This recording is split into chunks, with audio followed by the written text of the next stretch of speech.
Kumusta po sa lahat? Gagawa tayo ng simple pero masarap na salad. Ito ay masarap na side dish at okay din ito pang palaman sa mga sandwiches o tinapay at perfect pang merienda or lunch. Umpisahan na po natin. Una ay kailangan natin ng carrots, balatan ito at hiwain ng manipis na pahaba.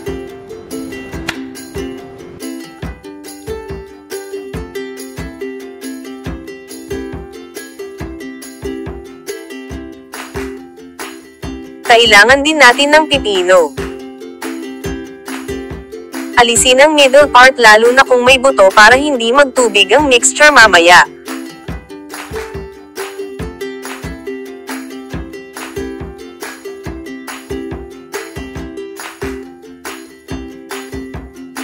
Kailangan din natin ng crab stick at himilin, gaya ng ganito. Pwede rin slice nyo into cubes kung type nyo ang ibang hugis.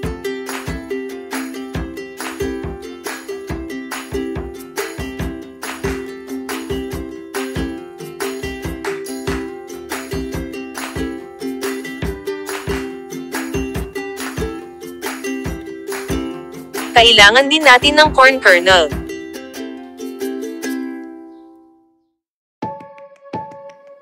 Lemon juice. Mayonnaise.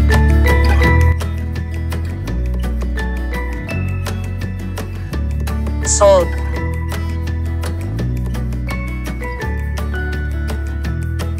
Paminta. Sesame oil or olive oil. At white and black sesame seed para sa topping mamaya, ito po ay optional lamang. Kung wala po kayong sesame seeds ay okay lang naman po. Pag ready na ang mga ingredients ay pagsama-samahin lang ang mga ingredients sa bowl at haluin ng mabuti.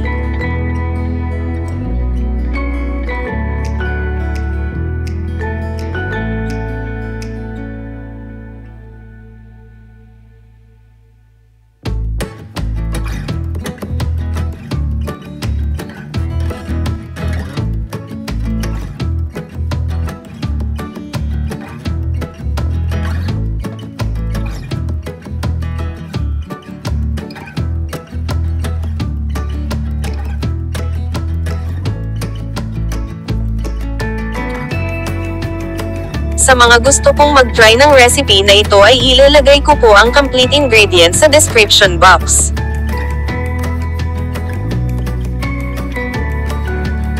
Kung kayo ay mahilig ng mga lutong bahay ay sana ay huwag niyo pong kalimutang mag-subscribe sa channel ko na Glen J. At pakipindot na rin ang bell, para maabisuhan po kayo sa tuwing ako po ay mag-upload ng mga lutong bahay recipes.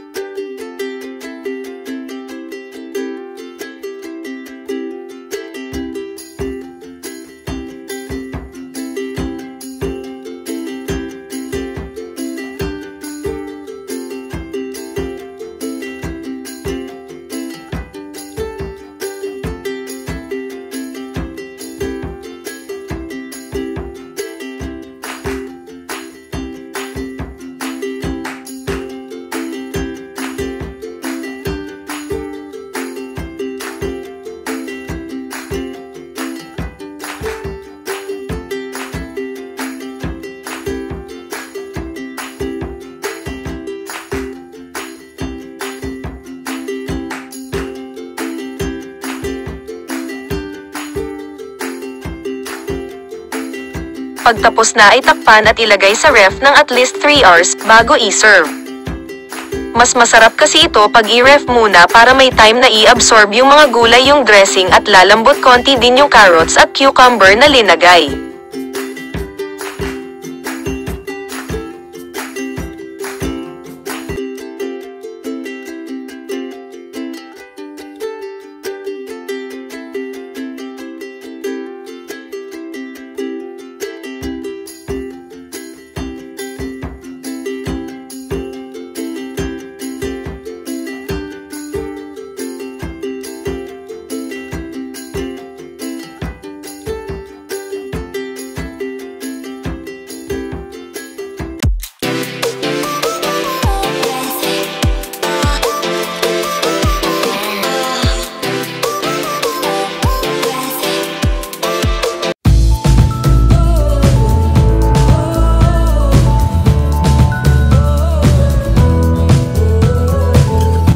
Maraming salamat po sa pagbisita. Kung kayo ay mahilig ng mga lutong bahay ay sana ay huwag niyo pong kalimutang mag-subscribe sa channel ko na Glen J. At pakipindot na rin ang bell, para maabisuhan po kayo sa tuwing ako po ay mag-upload ng mga lutong bahay recipes.